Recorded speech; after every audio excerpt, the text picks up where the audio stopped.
Hello again, guys. So I was wondering, have you ever realized that there's something interesting about the way big things in history quietly end up shaping things we don't usually connect them to? Like, for example, a volcanic eruption that happened in 1815. Most people don't really remember it, and honestly, a lot of people have never even heard of it. But strangely enough, it may have played a part in shaping what we now think of as the modern horror genre. And the way that actually happens isn't obvious at all. It's not like someone wakes up one day and decides to invent horror. Instead, it's a slow chain of things that starts with nature and ends with stories like Frankenstein, early vampire fiction, and the entire idea of modern fear as we know it. And to understand that connection, we have to go back to a single mountain. On the island of Sumbawa, in what is now Indonesia, there was a massive volcanic mountain called Mount Tambora. Today, Indonesia sits along what scientists call the Pacific Ring of Fire, one of the most volcanically active regions on Earth. But in the early 1800s, none of that global geological understanding really existed yet. Volcanoes were seen as dangerous, yes, but local, not something capable of affecting the entire planet. Mount Tambora had been quiet for centuries. It was part of the landscape, something people lived near without expecting anything extraordinary. That changed in April of 1815. At first, there were distant rumbling sounds coming from the mountain, not unusual in a volcanic region, but noticeable enough that villagers began to pay attention. Then came ashfall, thicker air, and increasing tremors. On April 10th, everything escalated. Mount Tambora erupted with one of the most powerful explosions in recorded human history, reaching a volcanic explosivity index of 7, just one step below the maximum possible level. But what makes this eruption so significant isn't just its force locally, it's what it did to the mountain itself. The summit collapsed inward completely, forming a massive caldera several kilometers wide.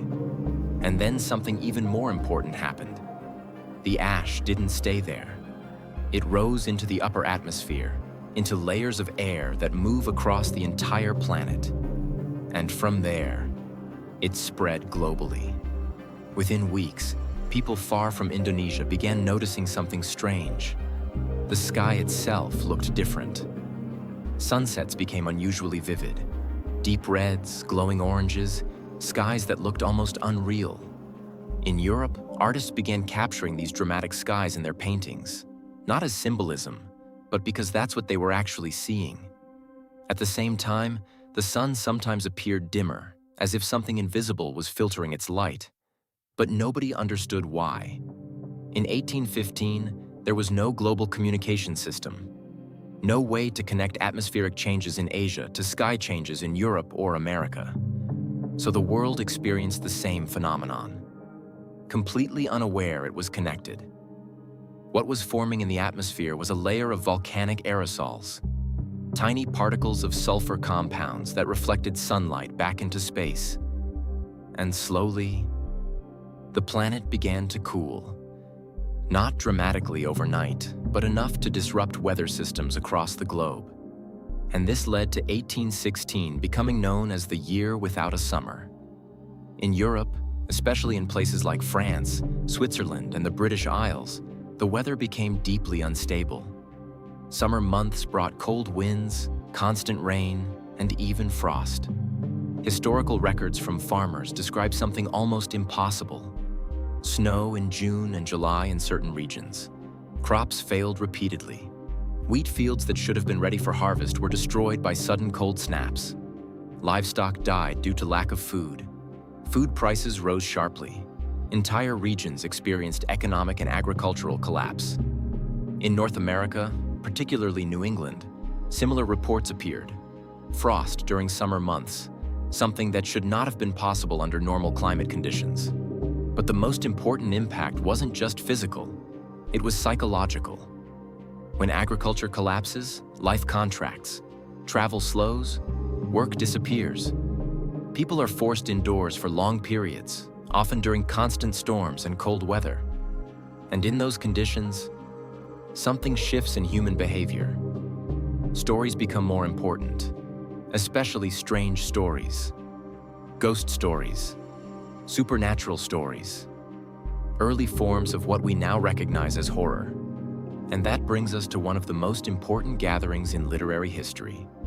In the summer of 1816, near Lake Geneva in Switzerland, a group of writers gathered at a villa known as Villa Diodati.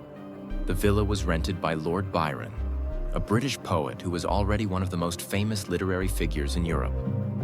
Byron was part of the Romantic movement, a cultural shift that emphasized emotion, nature, and individual experience over strict logic and reason.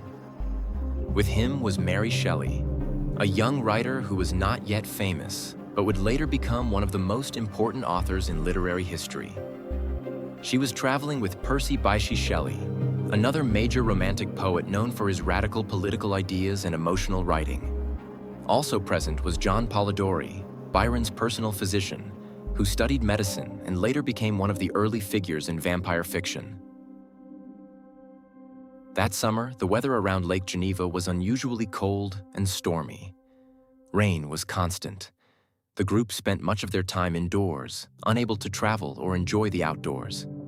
They read German ghost stories, discussed supernatural ideas, and passed time in isolation.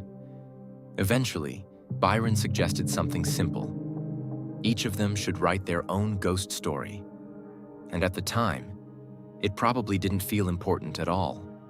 But that moment, that decision, would quietly reshape literature forever. Mary Shelley began developing an idea during this period of isolation and storm-bound nights. She later described imagining a scientist who defies nature and brings life to dead matter. That idea eventually became Frankenstein, or the modern Prometheus. A story not about folklore or monsters, but about human ambition, science, and consequence. This marked a major turning point in storytelling. Before this, horror was mostly rooted in myth, ghosts, demons, and folklore passed down through generations. But Frankenstein introduced something new. Horror that came purely from human creation. Fear that came not from the supernatural, but from what humans might do in the name of progress. At the same time, John Polidori wrote The Vampyre in 1819, one of the first stories to turn the vampire into an intelligent, aristocratic, psychologically complex figure.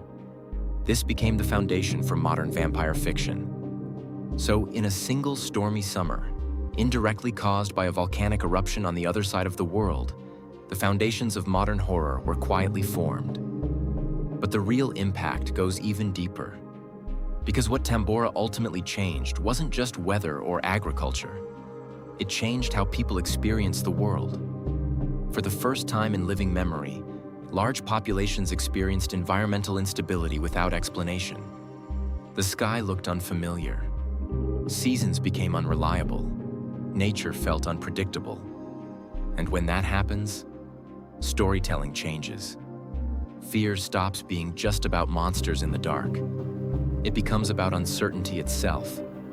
And that idea still shapes horror today.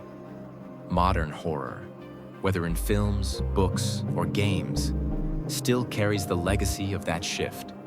All trace back to that very real moment when the Earth itself changed its atmosphere. And even though Mount Tambora is rarely remembered in everyday conversation, its effects are still present in almost every modern story we call horror. Because quite often, the most important stories in history don't begin with just the imagination of writers alone. They begin with the Earth itself and the forces we don't control.